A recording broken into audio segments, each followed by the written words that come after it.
सबैजनालाई नमस्कार। र यसपालि चाहिँ मैले सानोभन्दा कम्तीभन्दा कम्ती टमाटर रोपेको छु र हेर्नुहोस् अहिले यत्रो भइसकेको छ र यसमा चाहिँ मैले मल्चिङ सिस्टम गरेर यसपालि चाहिँ मैले ट्रायल बेसिसको रूपमा गरेको छु र हेर्नुहोस् यो अहिले यत्रो बोट भइसकेको छ। हेर्नुहोस् है, मैले ट्रायल बेसिसको रूपमा मल्चिङ गरेर टमाटर रोपेको।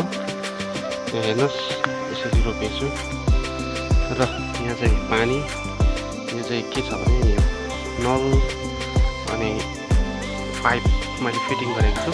यो चाहिँ अब यिनीहरू सबै कन्ट्रोल गर्नुको लागि पाइपहरूदेखि लागि जति पनि छ यो सब कन्ट्रोल, यो चिज जान्दैन तर सब मात्रै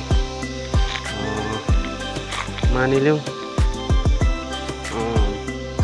20 मिनटमा सायदै आधी लिटर जस्तो चाहिँ झर्छ होला र यतिलाई जम्मा यो ड्रममा मैले पानी जम्मा गरेर यो आकाशको पानी नै आउँछ र नपुगेको कुनामा यो पाइपको पानी पनि मैले यहाँ गरेको छु र हेर्नुहोस् है। र बेसी त छैन, कम्ती तर ट्रायल बेसिसमा।